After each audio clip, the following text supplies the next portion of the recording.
Actually, when Kim called me yesterday, she asked if I'd stand in for Scott Inman, and I said no. No, I'm not tall enough.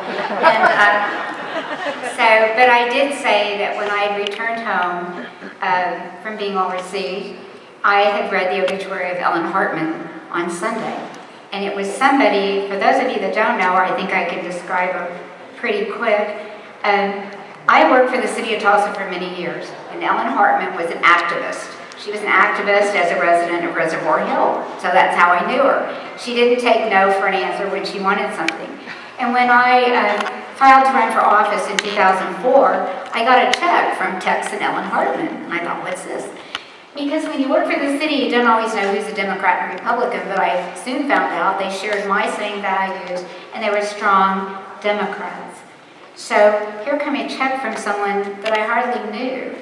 But as the years went past, those 12 years passed, they appeared in my office in Oklahoma City, and they were passionate about the democratic values that I stand for.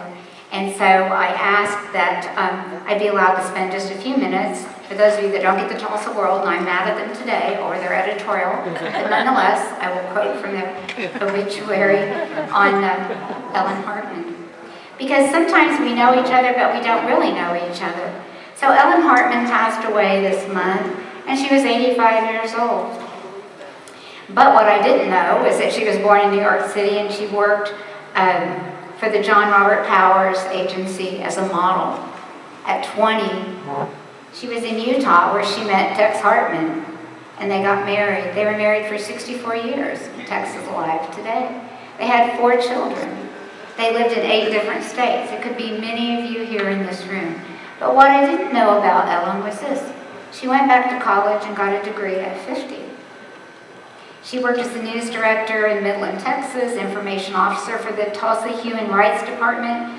In Northeast Oklahoma, she was a representative for both Governor George Nye and for Congressman James Jones. She worked at KTUL. She was a producer for the Unitarian Universalist Network Cable Television, communications director for the Oklahoma School of Science and Mathematics, and an ED in Education of Arts and Education, and was an avid short story writer. I didn't know that. I only knew her as an activist Democrat. But when I read the obituary, this is what I would want mine to say, or close someday. It says, she had 4 kids, by the way, too, and many grandkids. Ellen was involved in the community, fighting for civil rights, equality for women, education for children, and the arts throughout her entire life. I think that says it all. And she asks if you care about her and you want to make a contribution, you can make it to the Tulsa Democratic Party. And so I think we've lost a good friend, and I think many of us will miss her.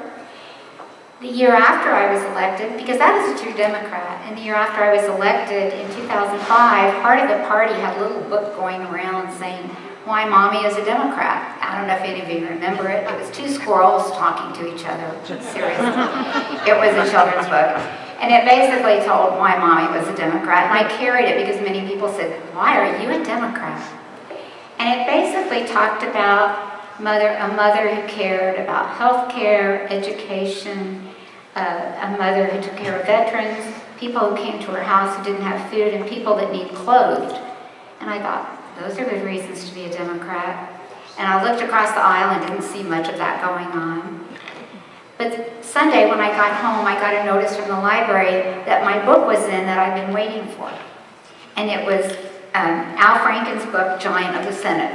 And if you haven't read it, you gotta read it. I read it yesterday. And the first chapter is Why Am I a Democrat? And after our last meeting of you and I together last year, at the watch party, we've been in recovery. I know that. I've been in recovery with you. But when I read that first chapter, it reminded me and told me why Al was a Democrat, and it's why I'm a Democrat. His grandpa was an immigrant. He died young of TB. Al's dad had to drop out of high school at 16 to support the family. And Al's family migrated from New York to New Jersey and Minnesota with businesses that failed. But he watched Huntley, Brinkley, and Cronkite every night with his family.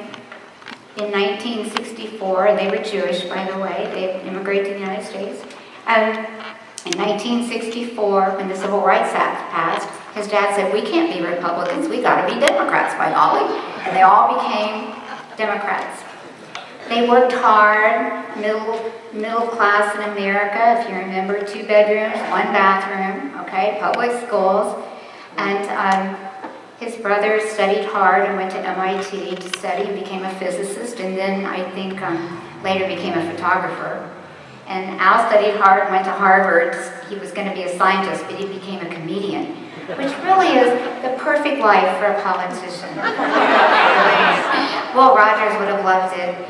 But it reminded me as I read that chapter yesterday, that's why I'm a Democrat, and that's why we're here tonight. And I have a lot of hope. I have hope because there are people here tonight, for one reason, that have to be in Oklahoma City at 8:30 in the morning. And that would be Representative Regina Goodwin, Karen Gaddis, I think Senator Matthews, and I think I saw Monroe at one point here tonight. And I thank you for serving, because you are my voice and you are my eyes and ears, and I applaud you. Thank you for helping us. With one last closing, I would say this. I think Karen Keith is here, and I admire all the people that stand for office and that are elected to office, because every day is a new day, and you are our hope for tomorrow. Thank you.